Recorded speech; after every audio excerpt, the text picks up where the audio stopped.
Hey everyone, welcome back. हाजिर हूँ आपके लिए लेकर एक बहुत ही मिस्टीरियस कहानी जिसका नाम है द एंकर। ये कहानी है सेरा नाम की लड़की की, जो एक बहुत ही फेमस और बड़े कंपनी पे एक एंकर थी। वो खुद भी बहुत फेमस थी और उसका सभी बहुत सम्मान करते थे। लेकिन उसकी मदर जो थी वो हमेशा सेरा से बोलती रहती थी कि तुम इतने में नहीं रुक सकती, तुम्हें असली एंकर बनना है। याद रखना, तुम्हें एक असली एंकर बनना होगा। सेरा हमेशा से सोचती थी आखिर असली एंकर बनने का मतलब क्या होता है। कहानी की शुरुआत में हम एक घर को देखते हैं जहाँ एक लेडी सो रही थी। तभी उन्हें एक आवाज़ सुनाई देती है। कोई तो था जो उनके दरवाजे पे नॉक करा था। इसी बीच उन लेडी की बेटी जाग जाती है और बाहर आ जाती है। उन लेडी का नाम था मिसू। मिसू अपनी बेटी से कहती है, प्लीज़ तुम अंदर जाओ। तभी गेट पे जो बंदा था गेट को तोड़ने की कोशिश करने लगता है। मिसू तुरंत अपनी बेटी को लेकर अंदर रूम पे चली आती है और गेट को लॉक कर देती है। वही वो बंदा घर के अंदर आ चुका था एंड वो उनकी तरफ ही बढ़ रहा था। तभी वो सीन वहीं कट हो जाता है एंड अगले सीन में हम सेरा से मिलते हैं, जो जागने के बाद तैयार होती है ऑफिस जाने के लिए। वहीं पे उसकी मॉम उसे कह रही थी कि तुम्हें लाइट कलर के कपड़े पहनने चाहिए, इससे इंप्रेशन अच्छा बनता है। एक्चुअली कुछ समय पहले ही सेरा को प्रमोशन मिला था और वो अपने करियर के पीक पे पहुंचने वाली थी। उसकी मॉम चाहती थी कि सेरा कोई भी गलती ना करे एंड हर एक चीज़ में और हर तरफ से वो परफेक्ट बने। वो कहती है वो नहीं चाहती कि सेरा की पोजीशन इतनी जल्दी उसके हाथों से चली जाए, क्योंकि जिस जगह पे वो है वहाँ पे आप गलती नहीं कर सकते। एक्चुअली सेरा का काम था रात के 9 बजे, जो दिन का सबसे प्राइम समय है न्यूज़ के लिए, उसी न्यूज़ को सेरा कवर करती थी और उसका ये काम सभी को बहुत पसंद था। अगले सीन में हम देखते हैं कि सेरा ऑफिस पहुंच जाती है। वहाँ सभी लोग उसे देख गुड मॉर्निंग करते हैं क्योंकि उसकी कुछ ज़्यादा ही इज्जत थी। फिर हम देखते हैं कि बोर्ड के सारे मेंबर्स सभी एंकर्स के काम को अपने टीवी पे देख रहे थे। वो चूज कर रहे थे कि किसका काम सबसे बेहतर है, किसके तरीके से रेटिंग ज़्यादा आएगी और लोग के चैनल को ज़्यादा देखते देखेंगे। वहीं पर सेरा भी बैठी थी एंड उसे भी बुलाया गया था और उसकी राय भी मांगी जा रही थी कि उसे कौन सी एंकर अच्छी लग रही है। अगले सीन में हम देखते हैं कि 9 बजने वाले थे, प्राइम न्यूज़ का समय था।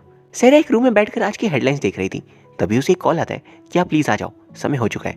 सेरा थोड़ा सा लुक ठीक करती है और फिर ब्रॉडकास्टिंग रूम में जाने लगती है।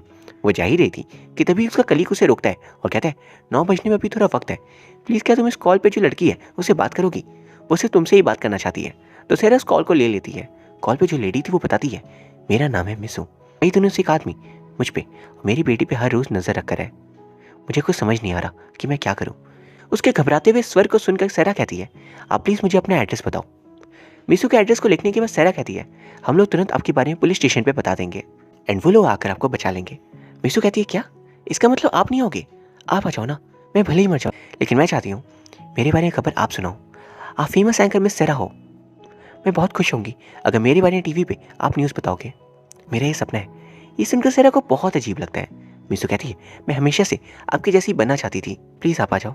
ये सब सेरा का कलीग भी सुनता है और कहता है, ये कोई प्रैंक कॉल लग रहा है। वो कहता है, याद है कुछ समय पहले एक आदमी ने प्रैंक कॉल किया था, क्या जाओ वरना वो क्लिफ से कूद कर अपनी जान दे देगा। मुझे लगता है ये भी प्रैंक कॉल है। सेरा कहती है, प्लीज़ दोबारा कॉल मत करना, और वो कॉल कट करने वाली थी कि तभी मिसू कहती है, ऐसा मत करो, मैं मजाक नहीं करी, वो इंसान सच में ही आया था। और फिर मिसू कहती है, उसने मेरी बेटी को सच में मार दिया है एंड इसी बात पर कॉल अपने आप कट हो जाती है। सेरा को समझ नहीं आता कि वो मिसू की बात का विश्वास करे या नहीं। फिर अब न्यूज़ का टाइम हो गया था तो सेरा वहाँ चली जाती है। वो न्यूज़ में कह रही थी सामने स्क्रीन से पढ़कर एंड अचानक ही उसे अजीब फील होने लगता है। उसे लिखे हुए शब्द कुछ अजीब तरीके से दिखने लगते हैं। वो बार बार उन शब्दों की तरफ देखने लगती है एंड किसी तरह वहाँ पे वो खुद को संभालती है। काम खत्म होने के बाद उसके साथ वाला बंदा कहता है, कि आज क्या हो गया है तुम्हें? आज मैंने पहली बार तुम्हें ऐसे घबराते हुए देखा। आज पहली बार लगा कि तुम भी इंसान ही हो और तुम भी नर्वस हो सकती हो। सेरा फिर वहाँ से अपने डेस्क पे आ जाती है और वहाँ बैठकर वो मिसू के बारे में ही सोच रही थी, इसलिए वो उसे कॉल बैक करती है, पर नंबर आउट ऑफ रीच आ रहा था। जब सेरा घर आती है तो उसकी मॉम उसे कह रही थी, आखिर आज तुम्हें हो क्या गया था? अगर ऐसा चलता रहा तो पता है ना तुम्हें हटा दिया जाएगा तुम्हारी पोजीशन से। सेरा अपनी मॉम की बातों पे कोई जवाब नहीं देती तो उसकी मॉम कहती है, तुम इतनी रिलैक्स कैसे हो सकती हो? आज इतनी बड़ी गड़बड़ की है तुमने।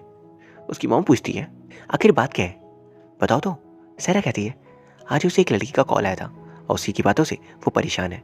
वो सोच में पड़ गई है कि उसे इस लड़की को बचाने उसके एड्रेस पे जाना चाहिए या नहीं। उसकी मॉम कहती है, फिर तुम यहाँ क्या कर रही हो? मैं जानती हूँ कि तुम वहाँ जाना चाहती हो, तो प्लीज़ जाओ और एक असली एंकर बनो, खबरों को जाकर ढूंढ निकालो। ये होता है एक असली न्यूज़ एंकर का काम। ये सुनकर सेरा मीसू के एड्रेस पे जाती है। वो देखती है कि कुछ सीढ़ियाँ हैं जो नीचे की तरफ जा रही है। सेरा वहाँ चली जाती है एंड घर खुली थी। वो अंदर जाकर पूछती है, क्या कोई है? पर उसे कोई आवाज़ नहीं आती। वो हमें बहुत ढूंढती है एंड उसे मिसू और उसकी बेटी दोनों की ही लाश मिलती है। वो तुरंत ऑफिसर्स एंड एम्बुलेंस को बुला लाती है। फिर सेरा की टीम भी वहाँ आ गई थी एंड वो लोग मिसू के पड़ोस में रहने वाली आंट से मिसू के बारे में पूछते हैं कि आखिर उन्होंने मिसू और उसकी बेटी को कब देखा था लास्ट। और क्या वो बता सकती है कि कौन था वो इंसान जो मिसू और उसकी बेटी को परेशान करता था? लेकिन वो लेडी बताती है कि उन्होंने इस महीने मिसू को देखा ही नहीं और ना ही उन्हें ये पता है कि मिसू को इंसान परेशान करता भी था। फिर सेरा अफसर किम से बात करती है।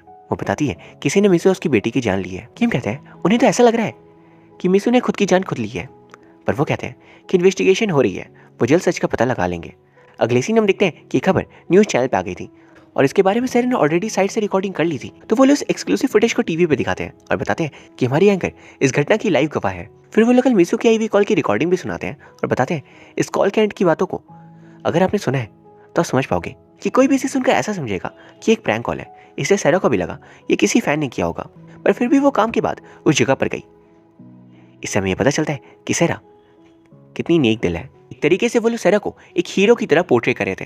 उन्हें लगता है कैच की इस खबर के बाद उनकी चैनल की रेटिंग्स बहुत ज़्यादा बढ़ जाएगी। वहीं पे बैठी हुई सैरा को सामने मिसू दिखने लगती है। ये देख वो घबरा रही थी अब। फिर वो अपने कलीग से जाकर कहती है मुझे बार बार मिसू दिख रही है। वो बंदा कहता है तुमने उसकी शक्ल देखी थी क्या? सैरा कहती नहीं। वो बंदा कहता है मेरे साथ भी ऐसा ही हुआ था जब मैंने एक लेडी को मरते हुए देखा था और मुझे भी ऐसे ही वो दिखने लग गई थी हर जगह। सैरा पूछती है फिर क्या हुआ उसके बाद? वो कहता है क्या होगा, अभी तो वैसी ही हालत है, अब उसके साथ ही जीने लग गया हूँ मैं। सैरा फिर घर आ जाती है। आज हम उसके हस्बैंड मिस्टर ली से मिलते हैं। वो उसे बोल रहे थे इस प्रोजेक्ट के खत्म होने के बाद वो चाहते हैं कि वो सैरा कहीं दूर छुट्टियों पे जाए एंड ऐसा फैमिली टाइम स्पेंड करे। लेकिन सैरा कहती है तुम्हें पता है ना कि मेरे पास अभी इन सब चीज़ों के लिए समय बिल्कुल नहीं है। लेकिन ली कहता है लेकिन तुम कपल्स पार्टी पे तो आ सकती हो, प्लीज़ वहाँ आ जाना। ये बोलकर वो चला जाता है। अगले दिन ऑफिस में डायरेक्टर पार्क आते हैं और कहते हैं अभी हमारा मेन फोकस सिर्फ और सिर्फ उसी सेम माँ बेटी वाले खबर पे होना चाहिए और कुछ भी नहीं। वहीं पे एक बंदा बोलता है लेकिन जर्नलिस्ट सुयो ने भी कुछ नई खबर ढूंढे हैं। पार्क कहते हैं सिर्फ और सिर्फ सैरा की ही न्यूज़ चलेगी बस। वहीं पे सुयोन खड़ी थी जिसे इस बात का थोड़ा बुरा लगता है और हम देख पाते हैं कि खुद की इतनी सम्मान होता देख सैरा को बहुत अच्छा लग रहा था। मैं यहाँ आपको ये बताना चाहता हूँ कि सैरा के बाद सुयोन ही थी जिसका काम सभी को बेस्ट लगता था। और एक दिन ग्रुप मीटिंग में बोर्ड ऑफ डायरेक्टर्स ने सुयोन की बहुत तारीफ की थी, इसलिए सुयोन के सामने खुद की तारीफ सुन सैरा को थोड़ी और कॉन्फिडेंस मिल जाती है। फिर सैरा अफसर किम को कॉल कर केस के इन्वेस्टिगेशन के बारे में पूछती है। किम सैरा के दोस्त थे तो वो उसे बता देते हैं कि उन्हें जहाँ तक पता चला है मिसू ने खुद से खुद को मारा है क्योंकि उस घर के कोई भी अंदर नहीं आया था और घर पे कोई भी चीज़ टूटी हुई नहीं मिली है और ना ही नुकसान पहुंचाया किसी को भी। किम बताते हैं उस शाम को आपसे बात करने के बाद लगभग 9 बजे के करीब ही मिसू ने खुद को मारा होगा। किम बताते हैं कि वो स्कूल में थी जब उसने अपनी बेटी को जन्म दिया और उसके बाद उसने पढ़ाई छोड़ दी, अपने फैमिली से भी रिश्ता तोड़ दिया। कोई भी नहीं जानता कि मिसू का हस्बैंड कौन है या फिर उसका नाम क्या है। फिर हम देखते हैं कि ऑफिसर्स मीडिया में ये बात बताते हैं कि जैसा कि उन्हें इन्वेस्टिगेशन पे पता चला है मिसू की मानसिक हालत ठीक नहीं थी और यही कारण है उसने पहले अपनी बेटी को ख़त्म किया फिर खुद को भी। अब घर आकर सैरा अपनी मॉम से इसी बारे में बात करती है तो उसकी मॉम कहती है अगर तुम ऐसे ही सच के पीछे भागती रही तो कभी आगे नहीं बढ़ पाओगी। तुम्हें वो दिखाना होगा जो जनता चाहती है। अगर तुम सच के पीछे भागती रही और जस्टिस दिलाने के पीछे भागती रही तो जहाँ हो वहीं रह जाओगी। ये याद रखना, काम करो, सक्सेस के पीछे भागो, आगे बढ़ने के बारे में सोचो, बस दुनिया को जस्टिस दिलाने के बारे में बिल्कुल मत सोचना। अगले दिन ऑफिस में सभी ये डिस्कस करे थे कि आखिर वो मिसू के साथ सिंपैथी जताएंगे या फिर उसे ही क्रिमिनल घोषित कर देंगे। सभी का ये मानना था कि मिसू ने बचपन से ही बहुत कुछ सहा था, उसके बाद उसकी फैमिली का भी साथ उसे छूट गया एंड सिंगल मदर होने के कारण उसे बहुत कुछ फेस करना पड़ा एंड इतने डिफिकल्टीज को देख वो खुद के मानसिक संतुलन को उसने खो दिया और यही कारण है कि उसने जो भी किया उसका अंजाम ये निकला। एंड इस बात से जनता को भी सिंपैथी थी। जनता भी मिसू को एज अ विलन नहीं देखना चाहती थी, तो वो लोग सोचते हैं कि वो मिसू की प्रॉब्लम्स को ज़्यादा हाईलाइट करेंगे। पर तभी सैरा कहती है मेरे ख्याल से हमें ऐसा नहीं करना चाहिए। मिसू ने अपनी बेटी को मारा है और यही है उसका सच और हमें ये दिखाना चाहिए। मेरे ख्याल से ये सही रहेगा। ये सुनकर उसकी बातों से कोई भी सहमत नहीं था, लेकिन फिर डायरेक्टर पार्क कहते हैं कि हम सबको सैरा की बात माननी चाहिए। फिर पार्क सैरा से कहते हैं कि मैं इस बार तुम्हें पूरा क्रिएटिव फ्रीडम देना चाहता हूँ और मैं तुम पर पूरा ट्रस्ट कर रहा हूँ, बस मेरे इस विश्वास को टूटने मत देना। सैरा कहती है बिल्कुल, मैं ट्रस्ट को टूटने नहीं दूंगी। अगले सीन में वो मिसू के घर पे गई हुई थी, वहाँ वो छानबीन करी थी, तभी वहाँ कोई आदमी आता है जिसे देख सैरा छिप जाती है। फिर वो जब वहाँ से सीक्रेटली निकलने की कोशिश करती है तो वो आदमी उसे देख लेता है। वो तुरंत अफसर किम को कॉल कर देती है एंड अगले सीन में किम उस आदमी से पूछताछ करते हैं कि तुम यहाँ पर क्या कर रहे थे। उस आदमी का नाम था ब्यूक। ब्यूक बताता है कि वो मिसू का थेरेपिस्ट था। उसे समझ नहीं आ रहा था कि उसे कहाँ गलती हो गई कि मिसू ने खुद की जान ही दे दी। ये सुनकर सैरा ब्यूक से कहती है क्या तुम मुझे मिसू की हालत के बारे में थोड़ा और बता सकते हो? ब्यूक कहता है हॉस्पिटल के रूल्स के हिसाब से मैं पेशेंट के बारे में आपको कुछ नहीं बता सकता। सैरा अफसर किम से कहती है आप कुछ कर नहीं सकते इस बारे में? किम कहते हैं मैं कुछ नहीं कर सकता। अगले सीन में पता चलता है कि डॉक्टर ब्यूक को एक बार पहले ऑफिसर्स पकड़ कर ले गए थे क्योंकि उनके एक पेशेंट ने बिल्डिंग से कूदकर अपनी जान दे दी थी, लेकिन फिर इन्वेस्टिगेशन पे ब्यूक निर्दोष साबित हो गए थे। अगली सीन में सेरा डॉक्टर ब्यूक से मिलने गई हुई थी। वो उनसे जानना चाहती थी कि आखिर मिसू उनसे एक दिन पहले मिलने क्यों गई हुई थी। वो बताते हैं कि मिसू को मेरे ट्रीटमेंट से अच्छा फील होने लगा था, इसलिए वो इस चीज़ को और कंटिन्यू करना नहीं चाहती थी। यही कारण था कि वो मुझसे आखिरी बार मिलने आई थी। फिर सेरा उससे और सवाल करती है, जिसका वो बहुत ही अजीब तरीके से जवाब देते हैं और उन्हें सुनकर सेरा को बहुत अजीब लगता है। अगले सीन हम देखते हैं कि सेरा के शो पे वो लोग यंग नाम की सोशल साइकोलॉजी की प्रोफेसर को इनवाइट करते हैं। सेरा मिसू को विक्टिम नहीं बल्कि क्रिमिनल साबित करना चाहती थी और इसलिए वो प्रोफेसर यंग से पूछती है, मैम आपकी इस बारे में क्या राय है? क्या मिसू ने जो किया वो सही था? वो कहती है बिल्कुल नहीं, वो सही नहीं था और हम इस बात के लिए मिसू पर सिंपैथी भी नहीं रख सकते। अगर हमने ऐसा किया तो हम उन पेरेंट्स को अपने बच्चों को परेशान करने का खुला मौका दे रहे हैं। वो लोग भी अपने बच्चे के साथ कुछ भी बुरा करेंगे और बहाना बना देंगे क्योंकि मानसिक परेशानी थी। वहीं पे हम देखते हैं कि सेरा की अचानक से हालत खराब हो रही थी और तभी हम देखते हैं कोई अनजान आकृति सेरा के गले को दबा रही थी। सभी सेरा को खुद का गला दबाते हुए देख हैरान रह जाते हैं। इन सभी को लगता है कि सेरा खुद के साथ ऐसा क्यों करी है। फिर वो किसी तरह खुद को ठीक कर लेती है और फिर वो अचानक से कहती है, सोचो अगर कोई बच्चे नहीं होते फिर तुम्हें परेशानी नहीं होती ना। बच्चे होने ही नहीं चाहिए इस दुनिया में।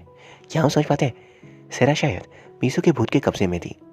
अचानक फिर वो नॉर्मल हो जाती है एंड अब ने पार्क सेरा को बताते हैं कि तुम प्लीज थोड़े दिनों के लिए ब्रेक ले लो, तब तक 9 बजे के न्यूज शो को सुजॉन संभालेगी। सेरा कहती है आगे से ये गलती कभी नहीं होगी, मैं वादा करती हूँ। पार्क कहते हैं ऑलरेडी हमने सुजॉन को तुम्हारी जगह काम दे दिया है, अभी के लिए तुम रेस्ट कर लो, ये सिर्फ टेम्प्रेरी बेसिस पे किया है हमने, हम तुम्हें जल्दी ज्वाइन बैक करवा देंगे। ये जानकर सेरा को बहुत बुरा लगता है। जब वो घर आती है तो उसकी माँ उसे कह रही थी, आखिर तुमने ऐसी गलती क्यों की? तुमसे मैंने कहा था ना कि ध्यान रखना और काम पे ज़्यादा फोकस करना, लेकिन तुमने मेरी एक नहीं सुनी। सेरा कहती है आपने दोबारा पी रखी है क्या मॉम? सेरा कहती है आप इतनी ज़्यादा क्यों पीते हो? पता है ली को आपकी आदत बिल्कुल पसंद नहीं। उसकी मॉम कहती है तुम ली को छोड़ क्यों नहीं देती? मैं जानती हूँ कि तुम ज़रूर ली को लेकर भी परेशान हो, तुम्हारी अपनी फैमिली से नहीं बन पा रही और इस चीज़ से तुम और ज़्यादा परेशान हो रही हो, लेकिन ली को छोड़ दो क्योंकि अभी फैमिली नहीं बल्कि करियर पे ध्यान देना ज़्यादा ज़रूरी है। उसकी मॉम कहती है तुम कभी मेरे बारे में क्यों नहीं सोचती?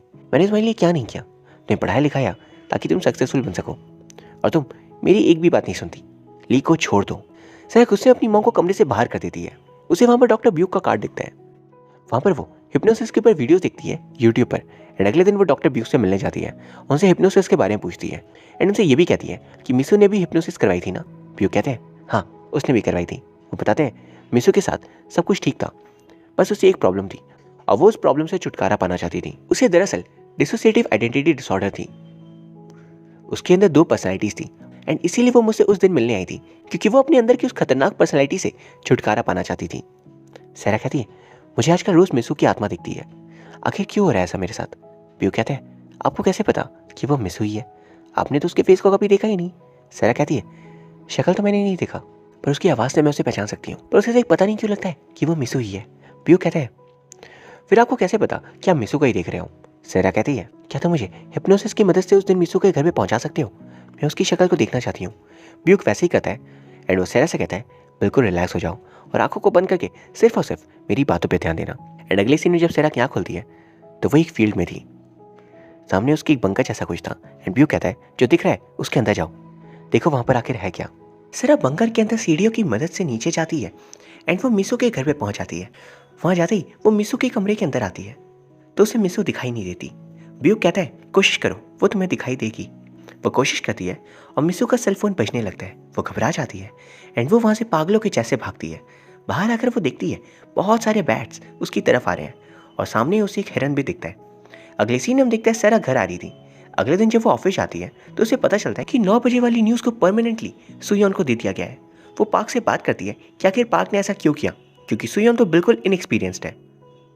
पार्क कहते हैं देखो अब कुछ नहीं हो सकता, सुयोन बहुत अच्छा कर रही है और लोगों को उसकी न्यूज़ रिपोर्टिंग भी पसंद आ रही है, मैं अब कुछ भी नहीं कर सकता। अभी सेरा कहती है मैं मिसू के केस को दोबारा रिपोर्ट करना चाहती हूँ। मैं उसके डॉक्टर से मिली थी, वो बहुत ही ज़्यादा अजीब इंसान है। उसने पहले भी जब एक पेशेंट को ट्रीट किया था तब उसने भी अपनी जान दे दी थी और इस बार मिसू के साथ भी बिल्कुल वैसा ही हुआ। पार्क कहते हैं मेरे पास अब इन सब चीज़ों के लिए टाइम नहीं है, ये केस क्लोज हो चुकी है, अब भूल जाओ इसे। सेरा कहती है इस केस को क्लोज ऑफिसर्स ने किया है, हमने नहीं, हम न्यूज़ रिपोर्टर्स हैं, हम जो चाहे वो बता सकते हैं। पार्क नहीं मानते। अगले सीन में वो घर पे सो रही थी तभी ब्यूक का कॉल आता है। सेरा की मॉम उठाती है एंड ब्यूक कहता है कि आप प्लीज़ अपनी बेटी को कॉल दे दो, मुझे उससे ज़रूरी बात करनी है। उसकी मॉम कहती है प्लीज़ मुझसे बात कर लो, जो प्रॉब्लम है मुझे बता दो। ब्यूक कहता है मैं आपको नहीं बता सकता। वो कहता है आप प्लीज़ सेरा से मेरी बात करवा देना, उसे मेरी हेल्प की ज़रूरत है, वो काफ़ी स्ट्रेस में होगी अपने जॉब को लेकर। उसकी मॉम कहती है, तुम जैसों की कोई ज़रूरत नहीं है सेरा को, मैं हूँ उसके साथ। ब्यू कहता है, अच्छा तो आप हो सेरा की कमज़ोरी, उसे कुछ भी अच्छा करने से आप रुकते हो ना। फिर कॉल कट करने के बाद सेरा की मॉम मैगजीन में सुयोन की फ़ोटो देखती है। सुबह जब सेरा जागती है तो उसकी मॉम घर पे नहीं थी, वहाँ पे ली आया हुआ था। वो उससे बात करती है और उसे कुछ पेपर्स देती है। ली कहता है, क्या तुम सच में मुझसे अलग होना चाहती हो? वो कहती है, हाँ। ली यानी उसका हस्बैंड कहता है, पर तुम ऐसा कर क्यों रही हो? अपने करियर के लिए? या तुम्हें समझ नहीं आ रहा, तुम बस अपनी मॉम की एक पपेट बनकर रह गई हो। सेरा उस पर और नाराज़ हो जाती है एंड उन दोनों में बहस चली रही थी कि तभी सेरा नोटिस करती है कि दूसरे वाले कमरे में सारी चीज़ें टूटी हुई है और जिस मैगजीन में सुयोन की फ़ोटो थी उसे डिस्ट्रॉय किया गया है। वो समझ जाती है कि मॉम ने ही ऐसा किया होगा। वो तुरंत अपनी मॉम के पुराने वाले घर पर जाती है, लेकिन उसे वहाँ भी कुछ नहीं मिलता। वो डॉक्टर ब्यूक को कॉल करती है और पूछती है, क्या कि कल रात को तुमने मेरी मॉम से क्या कहा था? ब्यूक कहता है, क्या तुम आज मुझसे मिलने आ सकती हो? मुझे जानना है क्या कि तुमने किसके चेहरे को उस दिन हिप्नोसिस में देखा था?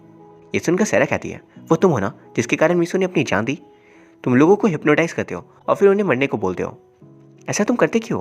ब्यूक कहता है, अभी तुम्हें अपनी मॉम के बारे में सोचना चाहिए कि वो कहाँ पर है। दूसरी तरफ ब्यूक ली से मिलने आया हुआ था। वो ली को बताता है कि सेरा को आजकल कुछ अजीब सी चीज़ें दिख रही है एंड उसकी हालत फिलहाल नॉर्मल नहीं है। और फिर वो सेरा की मॉम के बारे में भी बात करता है एंड अगली सीन हम देखते हैं वो दोनों सेरा की मॉम के घर गए हुए थे। वहाँ पर ब्यूक को समझने की कोशिश कर रहा था एंड दूसरी तरफ देखते हैं कि सेरा की मदर सुयोन से मिलने गई हुई थी। वो उसे अपने साथ एक सीक्रेट जगह पर ले जाती है। सुयोन उनसे पूछती है, आखिर आपको क्या काम है और आपने मुझे यहाँ पर क्यों ला रखा है? वो कहती है, मैं अपनी बेटी के रास्ते पे किसी को भी आने नहीं दूंगी, क्योंकि मेरे साथ भी बिल्कुल ऐसा ही हुआ था, पर मैं अपनी बेटी के साथ ऐसा होने नहीं दूंगी। वह वो सुयोन को जान से मार देती है एंड दूसरी तरफ ली सेरा को कॉल करता है। हम देख पाते हैं कि सेरा का फ़ोन उसकी मॉम के पास था। वो पिकअप करती है एंड तभी हमें सबसे बड़ा राज मालूम पड़ता है। एक्चुअली में सेरा की मॉम तो एग्जिस्ट करते ही नहीं, बल्कि अभी तक हम जिसे सेरा की मॉम समझ रहे थे वो और कोई नहीं बल्कि खुद सेरा थी। सेरा ली से कहती है कि ब्यूक कोई अच्छा इंसान नहीं है, वो मुझे कई दिनों से परेशान कर रहा है, उसे जाने मत देना। ली घर के अंदर जाकर ब्यूक को मारने लगता है, पर तभी ली को कुछ चीज़ें दिखाई देती है। वो एक्चुअली में इस घर पे इसलिए आया था ताकि वो सेरा जब हिप्नोटाइज थी उस टाइम मिले हुए सिंबल्स का पता कर सके, ये समझने के लिए कि आखिर वो किस बारे में सोचकर इतनी परेशान है। उन सिंबल्स को फॉलो कर वो बेसमेंट में पहुंच जाता है। ली भी उसके पीछे भागता है एंड वहां पहुंचकर वो दोनों जो देखते हैं, ये देख वो बिल्कुल हैरान रह गए थे। बेसमेंट में सेरा की मदर की लाश थी। वहाँ समझ पाते हैं ब्यूक को इस बात का शक था कि सेरा को मल्टीपल पर्सनैलिटी डिसऑर्डर है और वो बात सही निकलती है। अगले सीन हम सेरा को देखते हैं जिसे सुयोन के एब्सेंस में अपनी पोजीशन वापस मिल जाती है और वो बहुत अच्छे से न्यूज़ बता रही थी। दूसरी तरफ अफसर किम को बुलाया जाता है ली और ब्यूक के द्वारा। ब्यूक किम को सेरा की प्रॉब्लम के बारे में बताते हैं और मिसू को भी सेम प्रॉब्लम थी। मिसू को किसी ने नहीं मारा था, उसे ये प्रॉब्लम थी और उसके दूसरे पर्सनैलिटी ने उससे और उसकी बेटी को ख़त्म कर दिया था। न्यूज़ देते हुए अचानक सेरा को अजीब लगने लगता है और वो अपनी पुरानी वाली पर्सनैलिटी में वापस आ जाती है और खुद को वहाँ देख हैरान रह जाती है कि मैं यहाँ पर क्या कर रही हूँ, मुझे तो निकाल दिया गया था। तभी वहाँ पे सुयोन पहुँच जाती है जो मरी नहीं थी लेकिन बहुत घायल थी। उसे हॉस्पिटल पहुँचाया जाता है एंड वहीं पे ब्यूक सेरा को कॉल कर पूछता है, तुम कहाँ पर हो? वो कहती है, ये सब आखिर हो क्या रहा है? तभी ब्यूक उसके पास जाकर उसे सारी बातें बताता है कि तुम और तुम्हारी मदर दो अलग इंसान नहीं है, बल्कि वो तुम खुद हो जो अपनी मॉम की जगह सब कुछ कर रही हो। तुम खुद ही से अपनी मॉम बनकर बात करती हो। आज तक मैं तुम्हारी मॉम से कभी मिला ही नहीं, बल्कि हमेशा तुमसे बात की थी। हर समय वो तुम थी, अपनी मॉम बनकर तुम बातें किया करती थी। एंड तभी हमें दिखाया जाता है सर हर पल ये इमेजिन करती थी कि उसकी मॉम उसके सामने है और वो खुद ही सब कुछ करती थी और फिर भूल जाया करती थी। उसके अंदर ये ऑब्सेशन आने के कारण अब हमें पता चलता है कि दरअसल 30 साल पहले की बात है। एक लेडी और उनकी बेटी ने खुद की जान दे दी थी, पर असलियत में वो लेडी और उनकी बेटी सेरा और उसकी मॉम ही थी। सेरा की मॉम भी एक जर्नलिस्ट थी, उन्हें बहुत सक्सेसफुल होना था, लेकिन बहुत ही कम एज में वो प्रेग्नेंट हो जाती है और ये बात लोगों को पता चलती है, जिस वजह से वो अपना काम कंटिन्यू नहीं कर पाती। इसलिए उन्होंने खुद का मरा हुआ घोषित करवा लिया और आइडेंटिटी बदलकर सेरा के साथ रहने लगी। एंड उन्होंने सेरा को बड़ा करते वक्त अपने अंदर की सारी खूबियाँ सिखा दी। उन्होंने बहुत ही स्ट्रिक्टली सेरा को बड़ा किया और इस बात से सेरा को बिल्कुल अच्छा नहीं लगता था। एक दिन सेरा उसकी मदर के बीच बहस हो रही थी एंड सेरा अपने हस्बैंड के साथ एक फैमिली बनाना चाहती थी, लेकिन उसकी मॉम उसे पहले काम पे फोकस करने के लिए कहती है। एंड इसी चीज़ से परेशान होकर सेरा कहती है, आपने अपने ऑब्सेशन के कारण मेरे लाइफ को कंट्रोल करना शुरू कर दिया। आज तक आपने मुझे बहुत बेवकूफ़ बनाया है, अब और नहीं। सेरा की मदर से गलती से सेरा को चोट लग जाती है एंड उसकी मदर तुरंत दवाई निकालती है और कहती है, एक एंकर के चेहरे पे चोट लगने नहीं दे सकते हम। ये सुनकर सेरा को बुरा लगता है कि अभी भी उन्हें एंकर की पड़ी है, उनकी बेटी की नहीं। और इसी गुस्से में सेरा ने अपनी मॉम को जान से मार दिया और फिर इस सदमे में उसने अपनी इमेजिनेशन अपनी मॉम को क्रिएट कर लिया। उसके अंदर जो स्ट्रिक्ट पर्सनैलिटी थी वो उसे लगता था कि उसकी मदर है, और जो सॉफ्ट पर्सनैलिटी थी वो उसने खुद को समझना शुरू कर दिया। ये सब मिस्टर ब्यूक सेरा को हिप्नोसिस के थ्रू दिखाते हैं और उसे ठीक करने की कोशिश करते हैं। अगली सीन में हम देखते हैं कि मिस्टर ब्यूक मिसू उसके डॉक्टर के लास्ट रिमेन्स के पास जाते हैं, उन्हें देख याद करते हैं अगर उन्हें थोड़ा ज़्यादा ध्यान दिया होता तो शायद आज ये दोनों भी जिंदा होते। और इसी के साथ ये कहानी खत्म हो जाती है। इस फिल्म की कहानी बहुत ही ज़्यादा यूनिक थी एंड मैं उम्मीद करता हूँ आपको ये कहानी पसंद आई होगी। अगर हाँ, then please वीडियो को लाइक कर दीजिए एंड चैनल को सब्सक्राइब भी। Thank you very much for watching.